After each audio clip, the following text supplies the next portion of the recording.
সামাজিক যোগাযোগ মাধ্যমে আমরা যে সকল ইমোজি ব্যবহার করে থাকি এগুলো জায়েজ আছে কিনা? আপনি বলেছেন ফেসবুক প্রোফাইল নিজের ছবি ব্যবহার করা ঠিক না, কিন্তু আপনার প্রোফাইল আপনার ছবি ব্যবহার করা এ নিয়ে মানুষ বিতর্ক তৈরি করছে। এ নিয়ে আপনার মতামত কি? একজন মানুষ তার ঈমান ঠিক রাখতে প্রতিদিন কি কি আমল করা উচিত জানতে চাই। বাবা মারা গেলে দাদার সম্পত্তিতে ওয়ারিশ কি নাতি পাবে? আমার সংসারে অনেক অশান্তি, শান্তি ফেরানোর কোনো মাধ্যম আছে কিনা? আমার বাবা আমার স্বামীকে যৌতুক হিসাবে গরু কিনে দেন, সেই গরু বিক্রি করে আমার স্বামী আমার মহারণা পরিশোধ করেন, এটা জায়েজ হবে কিনা? সম্প্রতি ভারতের বিতর্কিত ওয়াকফ আইন স্থগিত করে দিয়েছে সুপ্রিম কোর্ট। এ বিষয়ে আমাদের কি মন্তব্য করা উচিত? ব্রাহ্মণবাড়িয়ায় একটি মসজিদ ভেঙে দিয়েছে কিছু ভিন্ন আকীদার মানুষ। এই মসজিদ ভাঙাকে কিভাবে দেখছেন আপনি? একজন পিতার দুই সন্তান, পিতা তার বড় সন্তানের সাথে সম্পর্ক রাখে, টাকা পয়সা তার কাছ থেকে নেয়, ছোট সন্তান দিলে সেটা গ্রহণ করে না। এখন ছোট সন্তানের করণীয়, মা বাবার সাথে সদ্ব্যবহার করা এটা অত্যন্ত গুরুত্বপূর্ণ একটা আমল আমাদের জন্য। আল্লাহ সুবহানাহু ওয়া তাআলা কোরআনে কারীমে আল্লাহর ইবাদত, আল্লাহর ইবাদত বন্দেগীর পাশাপাশি মা বাবার প্রতি সদাচরণ করতে আমাদেরকে নির্দেশ করেছেন। সদাচরণের মধ্যে থেকে একটা মা বাবার ভরণ পোষণের ব্যবস্থা করা, তাদের সেবা করা, তাদেরকে আর্থিকভাবে সাধ্য অনুযায়ী সহযোগিতা করা, এটা আমার সন্তান হিসেবে আমাদের কর্তব্য। এখন সন্তান যদি বাবা মাকে আর্থিকভাবে সহযোগিতা করতে চাইলেও বাবা মা সেটা গ্রহণ না করেন, তাহলে নিশ্চয়ই এখানে বাবা মার কোনো মনে কষ্ট আছে, ব্যথা আছে। সেই ব্যথা বা কষ্ট দূর করার চেষ্টা করতে হবে। সন্তানের দায়িত্ব পালন করে সন্তান যদি সেই ব্যথা দূরের চেষ্টা করে, পুরো বাবা মা শক্ত থাকেন বা গো ধরেন, তাহলে সেক্ষেত্রে সন্তান হিসেবে আপনি আপনার দায়িত্বটা পালন করে থাকলে আল্লাহর কাছ থেকে হয়তো নাজাত আপনি পেতে পারেন। কিন্তু যে কোনো মূল্যে বাবা মাকে সন্তুষ্ট করার সর্বোচ্চ চেষ্টা আপনাকে চালাতে হবে। এবং এক সন্তানের কাছ থেকে টাকা পয়সা নিলেন, আরেক সন্তান থেকে নিলেন না, পরিষ্কার বোঝা যায় এখানে কোনো দুঃখ বা কষ্ট আছে। সেটা মাপ চেয়ে হোক, বিনম্র হয়ে হোক, যেভাবে হোক মা বাবার কাছ থেকে মিনিমাইজ করে নিতে হবে, সেই সমস্যা দূর করে নিতে হবে। মা বাবার বিষয়টা অত্যন্ত জটিল, অত্যন্ত কঠিন। এখানে তাদেরকে সন্তুষ্ট করাটা এটা আমাদের জন্য একটা চ্যালেঞ্জিং একটা ব্যাপার। রেজাল রব্বে ফি রেজাল ওয়ালিদাইন ওয়া সাখাতুর রব্বে ফি সাখাতুল ওয়ালিদাইন, হাদিসে বর্ণিত হয়েছে মা বাবার সন্তুষ্টির মধ্যেই আল্লাহর সন্তুষ্টি নিহিত, আবার মা বাবার অসন্তুষ্টির মধ্যেই আল্লাহর অসন্তুষ্টি নিহিত। এই জন্য এটা আমাদের একটা পরীক্ষার জায়গা। তারা উল্টাপাল্টা রাগ করতে পারেন, ভুল বুঝতে পারেন, কিন্তু আমরা সেটাকে শুধরাবার চেষ্টা করব, সংশোধন করার চেষ্টা করব, বোঝাবার চেষ্টা করব। এক্ষেত্রে আমাদের কোনো ত্রুটি ঘাটতি থাকতে পারবে না। আল্লাহ আমাদেরকে তৌফিক দান করুন। আমি একজন ছাত্র, আমি ভালো একজন যুগশ্রেষ্ঠ আলিম হতে চাই। আমি আলিয়া মাদ্রাসায় আলিম প্রথম বর্ষ অধ্যয়নরত আছি। ভালো আলিম হওয়ার জন্য কোন কোন কিতাবাদি ভালো করে পড়তে হবে এবং কিভাবে নিজেকে এখন থেকেই গড়ে তুলতে হবে, এসব বিষয়ে কিছু নসিহত করলে আমার মতো যাদের স্বপ্ন ভালো আলিম হওয়া তাদের জন্য উপকার হবে। দেখুন, ভালো আলিম হওয়ার জন্য আরবি খুব ভালো করে আরবি ভাষাটাকে রপ্ত করে ফেলা, এটা হলো প্রথম শর্ত, যে আরবি ভাষাটা পরিপূর্ণভাবে রপ্ত হয়ে যাবে। সেই সাথে কোরআন এবং হাদিসের বেসিক ইলম এটা সর্বোচ্চ ভালোভাবে অর্জন করতে হবে। যে মাদ্রাসা সিরিয়াস এবং খুব গুরুত্বের সাথে আপনার কোরআন হাদিসের পাঠদান করা হয়, পরিবেশ আছে, ভালো ছাত্র আছে, ভালো আলেম আছে, কম্পিটিশন আছে, সেরকম জায়গায় পড়াশোনা করতে হবে। সেই সাথে মুত্তাকি, পরহেজগার এবং বিচক্ষণ বিদগ্ধ আলেমদের সহবত সংস্রব থাকা জরুরি। এবং দায়ী হিসাবে নিজেকে গড়ে তোলার জন্য কোরআন হাদিসের ইলমের পাশাপাশি সমকালীন মতবাদ, সমকালীন ধ্যান ধারণা, সমকালীন বিভিন্ন চ্যালেঞ্জ, এমনকি সমকালীন সময়ের ভাষা, ইংলিশ সহ অন্যান্য বিষয়গুলো, আইসিটি, এগুলোকে রপ্ত করা, এটা হলো একজন সময়ের চ্যালেঞ্জ মোকাবেলার উপযুক্ত দায়ী হওয়ার জন্য জরুরি। সামাজিক যোগাযোগ মাধ্যমে আমরা যে সকল ইমোজি ব্যবহার করে থাকি এগুলো জায়েজ আছে কিনা? কারণ ইমোজিতে চোখ বোঝাতে কালো ফোঁটা ও মুখ বোঝাতে কালো দাগ টানা রয়েছে। যে সমস্ত ইমোজিগুলো আমরা সোশ্যাল মিডিয়াতে ব্যবহার করি এগুলো আসলে পূর্ণাঙ্গ কোনো অবয়ব না, পূর্ণাঙ্গ কোনো আকৃতি না।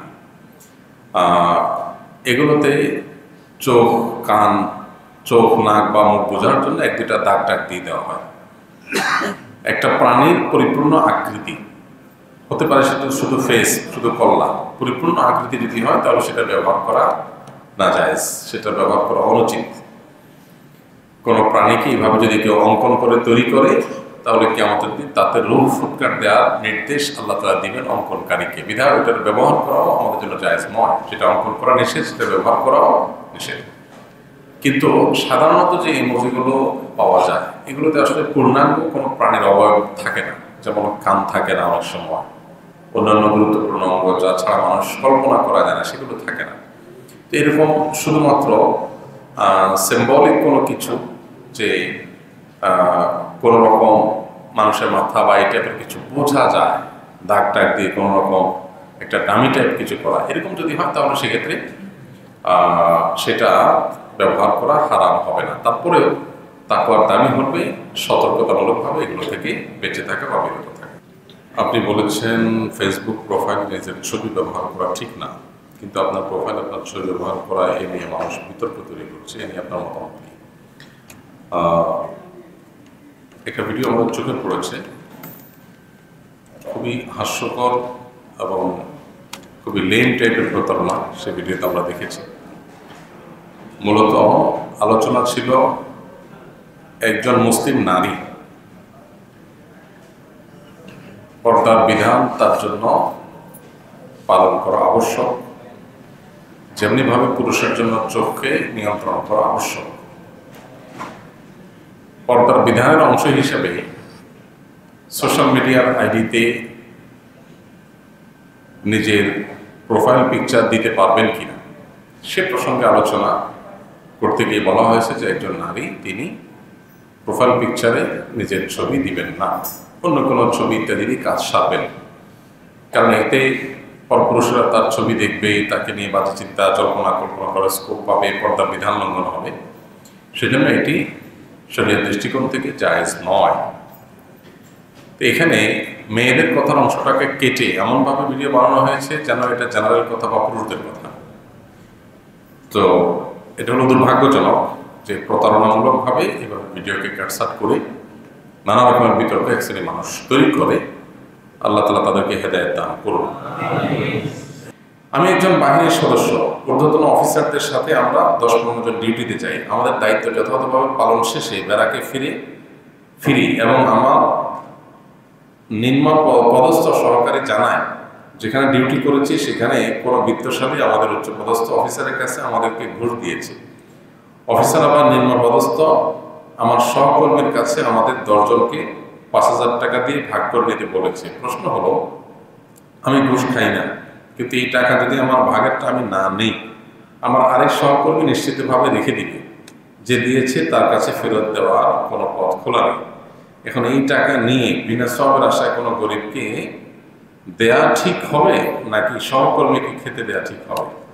প্রথম কথা হলো যে ঘুষের লেনদেন করাটাই হারাম।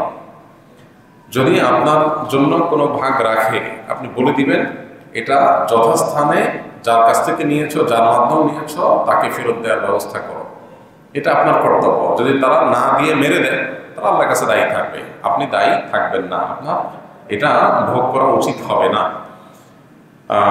আমরা নিজেরা নিয়ে এরপরে গরিবকে দান করে দিব, এটা হলো যখন আমি না চাইতে আমার কাছে চলে আসছে এবং ফেরতের কোনো অপশন নাই। আপনি যার কাছ থেকে পেয়েছেন তাকে ফেরত দিবেন, সে আবার যার কাছে নিয়েছে তাকে ফেরত দিবে। খুব বেশি দূরে না তো, 2-3টা হাত মাত্র বদল হয়েছে, বিধায় এটা চাইলে ফেরত দেওয়া সম্ভব, বিধায় সেই উদ্যোগ আপনাকে নিতে হবে। যদি আপনি না চাইতে আপনার কাছে চলে আসছে এবং ফেরত দেওয়ার কোনো অপশন নাই, ফেরত দিতে কিন্তু ঝামেলা তৈরি হবে, তাহলে আপনি নিয়ে কোনো গরিবকে দান করে দিবেন। ঝগড়ার মাঝে রাগের মাথায় আমি আমার স্ত্রীকে বলি, তোমাকে 1 তালাক দিলাম, 1 তালাক 2 তালাক 3 তালাক, তোমার সাথে আমি সংসার করব না। এখন আমরা দুজনে অনুতপ্ত, এখন শরীয়তের ভাষায় আমাদের কি করা উচিত? ভাই, তালাকের মাসআলার জবাবের জন্য ভালো কোনো মাদ্রাসায় চলে যাবেন। এখানে দারুন নাজাত মাদ্রাসা আছে, তারপরে মাদারনগর মাদ্রাসা আছে, ভালো কোনো মাদ্রাসায় গিয়ে ফতোয়া বিভাগে গিয়ে বিস্তারিত জানবেন। তালাক এমন একটা জিনিস, এটা দিয়ে ফেললে হয়ে যায়, এরপরে অনুতপ্ত হয়ে আফসোস করে আর লাভ নেই। বিশেষ করে যদি আপনি সর্বোচ্চ 3টা তালাকই দিয়ে শেষ করে ফেলেন তাহলে আর আসলে আফসোস করে লাভ নেই। তারপরে এগুলোর উত্তর ডিটেল জানার জন্য কোনো ফতোয়া বিভাগে যাবেন। এভাবে সংক্ষিপ্ত প্রশ্নোত্তর ভাষণে তালাকের উত্তর দেওয়া হয় না। শুক্রবারের আমলসমূহ জানতে চাই। যা আমি মৃত্যুর আগ পর্যন্ত পালন করতে পারব। শুক্রবারের সবচেয়ে বেশি যে আমলটা করতে হবে সেটা দুরূদ শরীফের আমল। যে কোনো দুরূদ শরীফ পড়তে পারেন, দুরূদ ইব্রাহিম যেটা এটা পড়তে পারেন, আল্লাহুম্মা সাল্লি আলা মুহাম্মাদ ওয়া আলা আলি মুহাম্মাদ কামা সাল্লাইতা আলা ইব্রাহিম ওয়া আলা আলি ইব্রাহিম ইন্নাকা হামিদুম মাজিদ।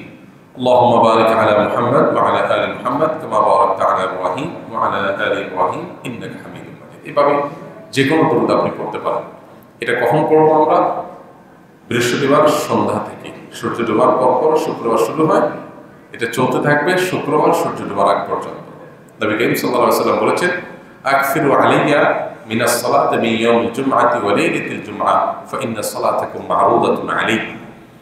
তোমরা আমার প্রতি জুমার রাতে অর্থাৎ শুক্রবার রাত, তার মানে বৃহস্পতিবার দিবাগত রাত, কারণ হিজরি বর্ষ অনুযায়ী চাঁদ বর্ষ অনুযায়ী রাত আগে আসে, এই রাতে এবং শুক্রবার দিনে আমার প্রতি বেশি বেশি দুরূদ পাঠ করবে, কারণ তোমরা যে দুরূদ পাঠ করো ফেরেশতাদের মাধ্যমে সেটা আমার কাছে পেশ করা হয়। এটা নবীজি বলেছে।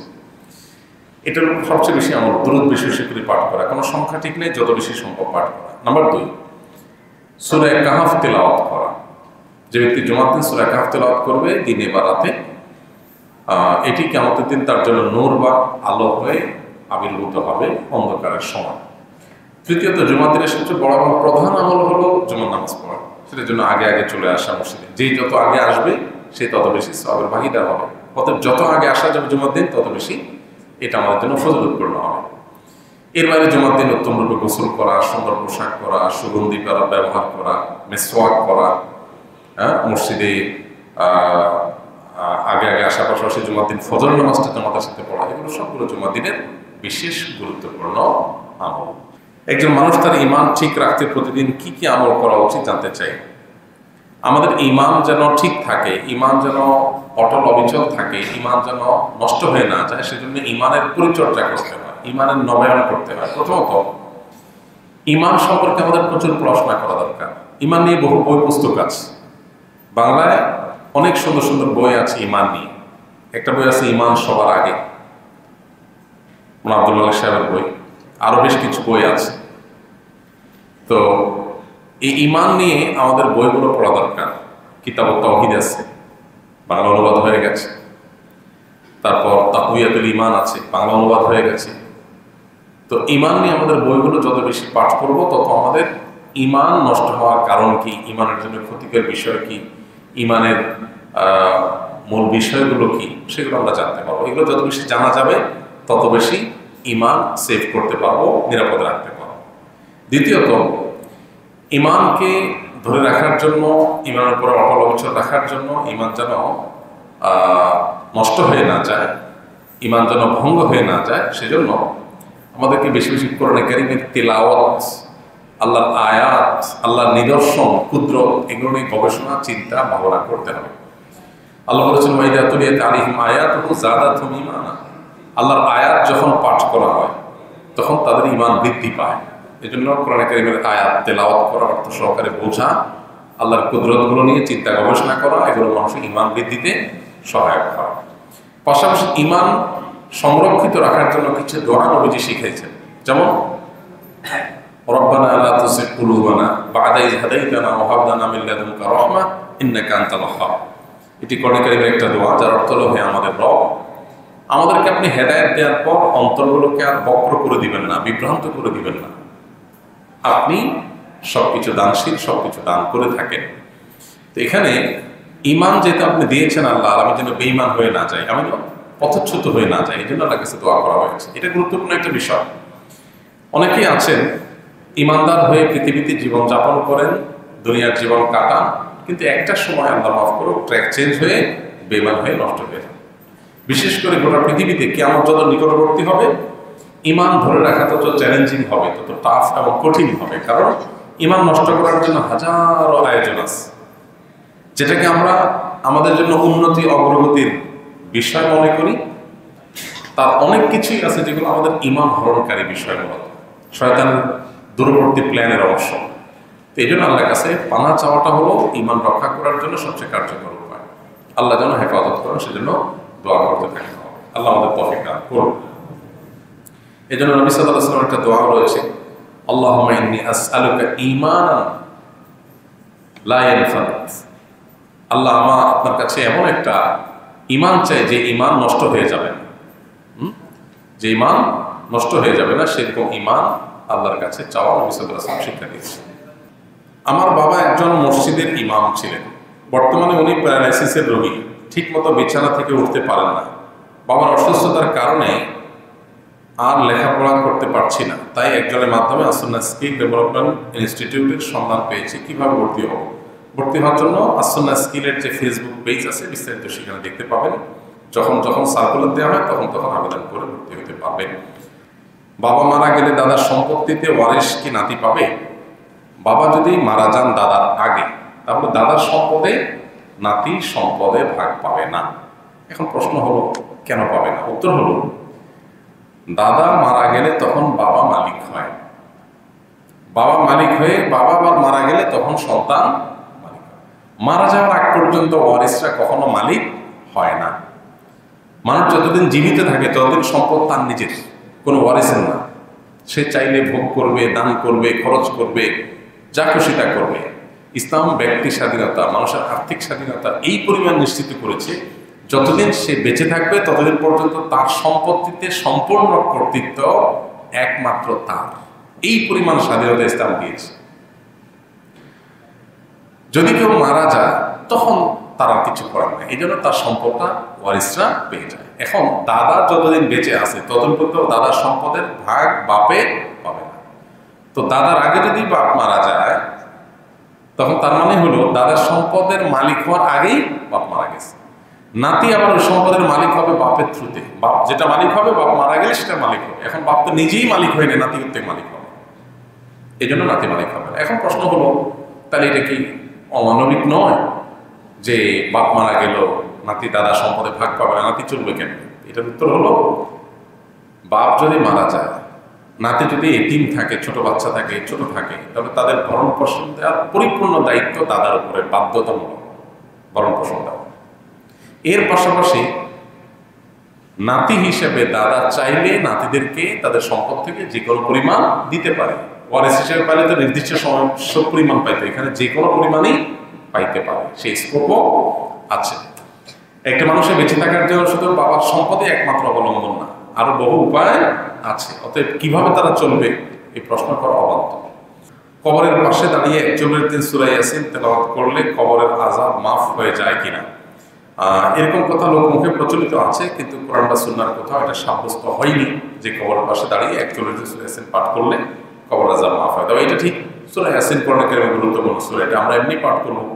কবরের পাশে নিয়ে দাঁড়িয়ে 41 বার পাঠ করলে আযাব মাফ হয়, এরকম কথা হাদিসে আসেনি। যেটা হাদিসে আসেনি, আযাবের বিষয়টা অদৃশ্য জগতের বিষয়। আমি কিভাবে নিশ্চিত হলাম যে আযাব মাফ হয়? সম্পূর্ণ মন গড়া এবং ভিত্তিহীন একটা বিশ্বাস। এটি সন্দেহাতীতভাবে আমরা কোরআন কারীমের তেলাওয়াত করব, সূরা ইয়াসিন অন্য সূরা তেলাওয়াত করব, মুর্দার পক্ষ থেকে তেলাওয়াত করে তার সওয়াব পৌঁছানোর জন্য চেষ্টা করব, কিন্তু কবরে গিয়ে এই সংখ্যক বার এটা পড়লে আর আযাব হয় না, এই কথা কোনো বিশুদ্ধ হাদিস দ্বারা প্রমাণিত নয়। ছোট বাচ্চাদের জন্মের পর যে টিকা দেওয়া হয়, শরীয়তে এটা জায়েজ আছে কিনা? ছোট বাচ্চাদের জন্মের পরপর হোক বা পরবর্তী সময় হোক যে টিকা দেওয়া হয়, এই টিকা নিয়ে নানান আলাপ আলোচনা আছে। অমুসলিমরা এবং পৃথিবীর উন্নত দেশের মানুষজনেরা তারা বহু টিকা, বহু ঔষধ তৈরি করে গরিব, বিশেষ করে মুসলিম জনপদ এই সমস্ত জায়গাগুলোতে পরীক্ষা চালাবার জন্য। এই নির্মম বাস্তবতার কথা এই সময়ে সামান্যতম সচেতনতা আছে এরকম মানুষ মাত্রই জানে। যে কোনো একটা মেডিসিন তৈরি করা হয়েছে, এটা বড় ধরনের কোনো সাইড এফেক্ট থাকতে পারে, সেটা পরীক্ষা চালানো হয় কোথায়? গরিব দেশগুলোর উপরে। যে মরে গেলে গরিব দেশগুলো, মানুষ মরে গেল, এই ফাঁকে তারা সাবধান হয়ে গেল। মানবিকতা বলে যারা চিল্লাচিল্লি করে, যারা আমাদেরকে ভালো মন্দের রেখা টেনে দেয়, তাদের আসল রূপ বিভিন্ন কর্মকাণ্ডের মধ্য দিয়ে প্রকাশ পায়। এর মধ্যে এটা একটা, যে আমাদের মতো গরিব দেশগুলোর উপরে তারা বিভিন্ন রকমের পরীক্ষা নিরীক্ষা চালায়। তো এই সমস্ত বাস্তবতাকে মাথায় রেখে, বিশেষ করে টিকার নাম দিয়ে সেখানে কি দেওয়া হচ্ছে না দেওয়া হচ্ছে, ক্ষতিকর কিছু আছে কিনা, এটা নিয়ে নানা রকমের ধোঁয়াশা থাকে, বিভ্রান্তি থাকে, সন্দেহ সংশয় থাকে। এই কারণে যদি কেউ টিকা গ্রহণ না করে তো সেটা রাইট অবশ্যই তা আছে, বরং কোনো কোনো ক্ষেত্রে সন্দেহ হলে, বিভ্রান্তির সুযোগ থাকলে সেটা থেকে বিরত থাকাটাই কোনো বিবেকের দাবি এবং শরীয়তের দাবি। গত কিছুদিন আগে মেয়েদের এক ধরনের টিকা দেওয়া হয়েছে, আমরা জানি শত শত হাজার হাজার মেয়েরা অসুস্থ হয়ে গেছে সারা দেশে, প্রচুর পরিমাণ পত্রপত্রিকা নিউজ হয়েছে, কিন্তু এরপরও সেটাকে পুশ করার, আরোপ করার, জোর করে দেওয়ানোর একটা চেষ্টা আমরা লক্ষ্য করেছি। এগুলো কেন? এ বিষয়ে আমাদের সাবধানতা অবলম্বন করা দরকার। তো এই জন্য এই সমস্ত টিকা, বিশেষ করে যেগুলো নিয়ে আমাদের সন্দেহ হয়, সংশয় হয়, বিভ্রান্তি তৈরি হয়, সেগুলো গ্রহণ না করার সুযোগ আছে। আমার সংসারে অনেক অশান্তি, শান্তি ফেরানোর কোনো মাধ্যম আছে কিনা, বা সংসারে অশান্তি দূর করবার জন্য কাউন্সিলিং এর দরকার।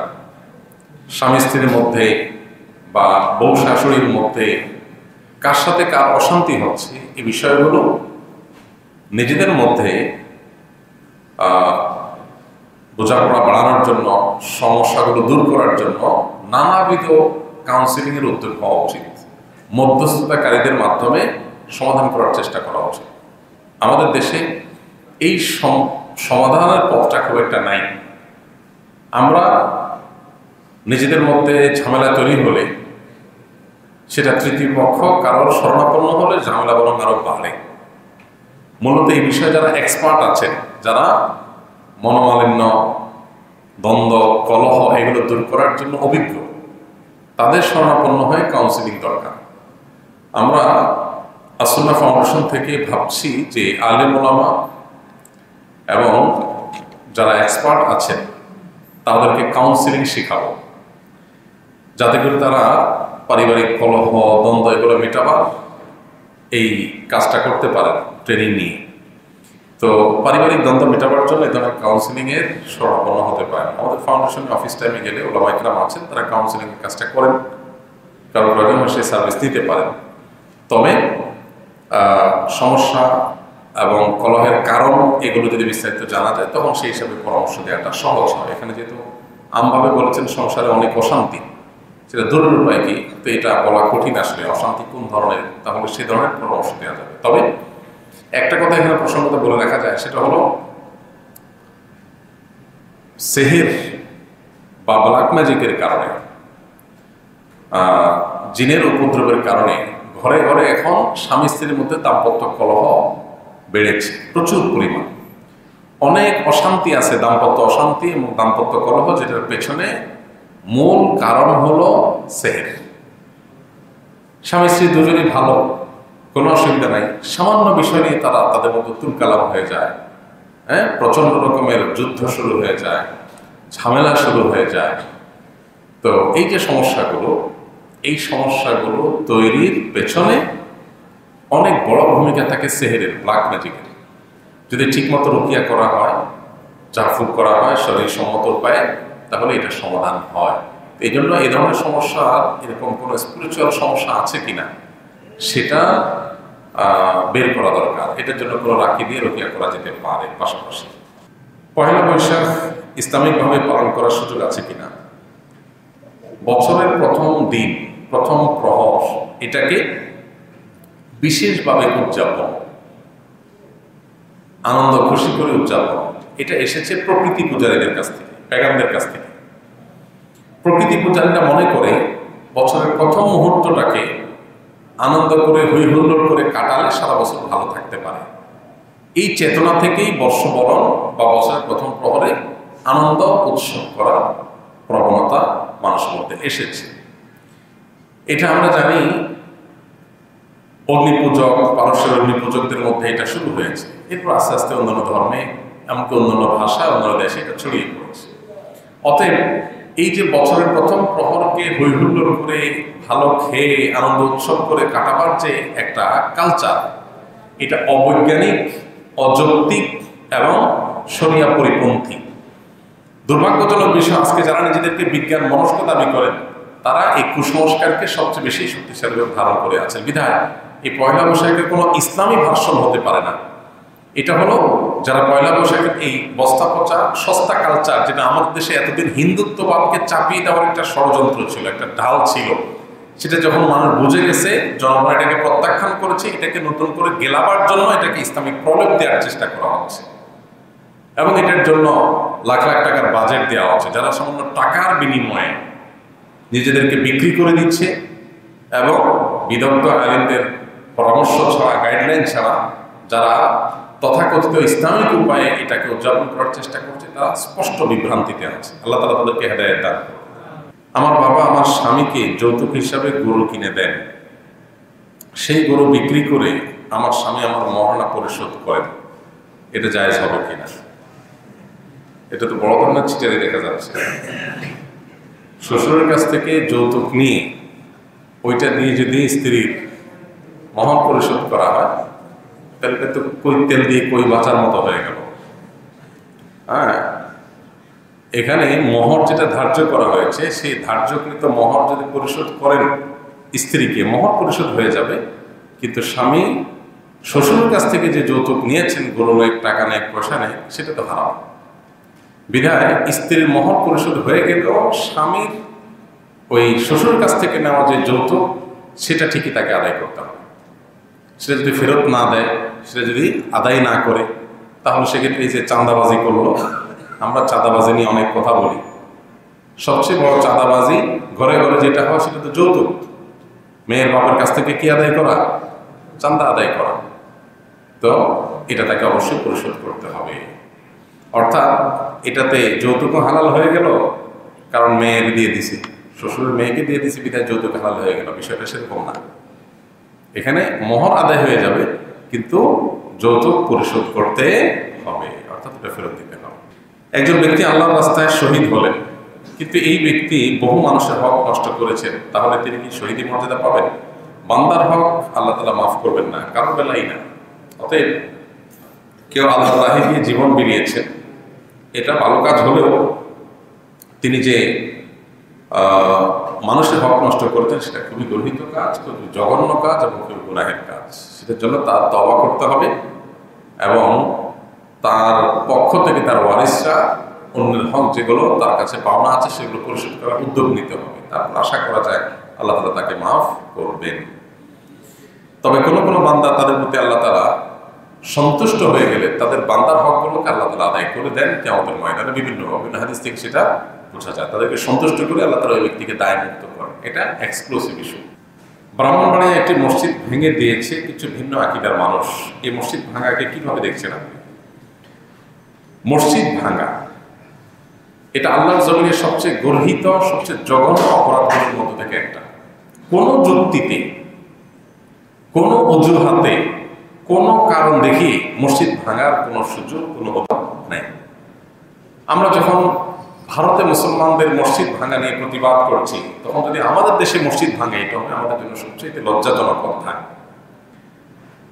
মসজিদ কিংবা ভিন্ন ধর্মাবলম্বীদের উপাসনালয়, এগুলোর কোনোটাই ভাঙা, সেগুলোতে আঘাত করা, এটার শিক্ষা ইসলাম আমাদেরকে দেয়নি, বরং নিষেধ করেছে। আপনারা অনেকে জানেন, নবী করিম সাল্লাল্লাহু আলাইহি সাল্লাম জিহাদের ময়দানে পর্যন্ত অন্য ধর্মাবলম্বীদের উপাসনালয় পর্যন্ত তিনি আঘাত করতেন না, বরং ইসলামে পরিষ্কারভাবে নিষেধাজ্ঞা রয়েছে অন্য ধর্মাবলম্বীদের উপাসনালয়গুলোকে আঘাত করার ব্যাপারে। তাদেরকে আমরা তাওহীদের দাওয়াত দিব, তাদের উপাসনালয়গুলোকে আঘাত করে ভেঙে ফেলতে ইসলাম আমাদেরকে নির্দেশ করে না। সেখানে মুসলমানদের মসজিদ কিভাবে আমরা নির্দেশ মানতে পারি? কেউ যদি কোনো ভুল করে, কোনো বাড়াবাড়ি করে, তার প্রতিকারের আপনি বহু পথ অবলম্বন করতে পারেন, তবে আল্লাহর ঘরে আঘাত করতে পারেন না। আল্লাহর ঘর তো আল্লাহর ঘর। কেউ যদি কোনো মসজিদ আল্লাহর ঘরের জন্য জমি ওয়াকফ করে থাকে, দান করে দিয়ে থাকে, তখন সেটা আল্লাহর ঘর হয়ে যায়, এটা মালিক আল্লাহ। ওইটাতে আঘাত করা, এটা শরীয়তে সবসময় নিন্দনীয়। এই জন্য কোনো যুক্তিতেই মসজিদে আঘাত করা জায়েজ নয়। আমরা নবী সাল্লাল্লাহু আলাইহি ওয়াসাল্লামের সিরাতের কথা জানি। কেউ যদি কোনো উপাসনালয়ে, কোনো গির্জা প্রেগোটাতে আশ্রয় নেয়, তাকে নবী সাল্লাল্লাহু আলাইহি ওয়াসাল্লাম ইবাদতরত অবস্থায় থাকে, তাকে হত্যা করতে নবী সাল্লাল্লাহু আলাইহি ওয়াসাল্লাম নিষেধ করেছে। তাহলে অন্য ধর্মাবলম্বীদের ব্যাপারে যদি আমাদের এই অবস্থান থাকে, তাহলে আমার মুসলমান ভাই তার সাথে ভিন্ন চিন্তা, ভিন্ন আকীদা, ভিন্ন বিশ্বাস এর কারণে মতপার্থক্য থাকতে পারে, এমনকি কেউ কোনো ক্ষেত্রে বাড়াবাড়ি করতে পারে, সীমা লঙ্ঘন করতে পারে, কোনো ভুল করতে পারে, সেটার হাজারটা সমাধানের পথ আমরা বের করতে পারি। তাই বলে মসজিদে আঘাত করা এটা কখনো সমাধান হতে পারে না। বাংলাদেশ এই ক্ষেত্রে আমাদের আশেপাশের যেই কোনো দেশের চাইতে ভালো একটা অবস্থানে আছে, যে আমাদের দেশে আলহামদুলিল্লাহ পরমত সহিষ্ণুতা এই লেভেলে আছে যে আমাদের পার্শ্ববর্তী ভারত কিংবা পাকিস্তানে পর্যন্ত ভিন্ন চিন্তার মানুষদের উপাসনায় আঘাত করা, এমনকি মসজিদে মুসলমানদের একটা গ্রুপ আরেক গ্রুপের মসজিদে আঘাত করা, এগুলো পাকিস্তানে প্রচুর পাওয়া যায়, কিন্তু আমাদের দেশে আলহামদুলিল্লাহ এগুলো নাই। আমাদের এই ঐতিহ্যটাকে ধরে রাখার চেষ্টা করা উচিত। কোনো মানুষ এ ধরনের কাজ করলে তাদের ব্যাপারে সবার দল মত নির্বিশেষে সবাই সেখানে সোচ্চার হওয়া উচিত এবং এই ধরনের কর্মকাণ্ড এটা করতে বাধা দেওয়া উচিত, এবং কেউ এই অন্যায় কাজ যেন করতে না পারে সবাই সতর্ক থাকা উচিত। সমাজে পরস্পরের সহমর্মিতা এবং সহাবস্থান এটা যেন ভালো থাকে, এটা যেন সবাইকে দায়িত্বশীল আচরণ করতে হবে। দায়িত্বশীল আচরণ না করলে তার পরিণতি ভালো হবে না, আমরা সবাই ক্ষতিগ্রস্ত হব। আল্লাহ আমাদেরকে হেদায়েত দান করুন।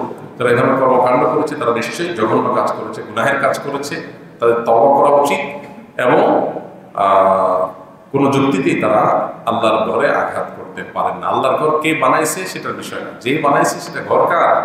আল্লাহর। বিধায় এখানে আঘাত করা একেবারেই জঘন্য কাজ। এরপরে প্রশ্ন হলো, সম্প্রতি ভারতের বিতর্কিত ওয়াকফ আইন স্থগিত করে দিয়েছে সুপ্রিম কোর্ট, এ বিষয়ে আমাদের কি মন্তব্য করা উচিত? দেখুন, আমাদের পার্শ্ববর্তী দেশের মুসলমানরা ভালো নেই, তারা অনেক কষ্টে আছে। আমরা তো ফিলিস্তিনি মুসলমানদের জন্য চোখের পানি ফেলছি, কান্নাকাটি করছি, কিন্তু বাস্তবতা হলো আমাদের পার্শ্ববর্তী দেশের মুসলমানরাই চরম সংকটের মধ্যে দিনাতিপাত করছে, পরম বিপদের মুখোমুখি তারা। সেখানে পান থেকে চুন খসলেই মুসলমানদেরকে হত্যা করা হচ্ছে, খুন করা হচ্ছে, শহীদ করে দেওয়া হচ্ছে, তাদেরকে জয় শ্রীরাম বলতে বাধ্য করা হচ্ছে, না বললে তাদেরকে পিটিয়ে মেরে ফেলা হচ্ছে।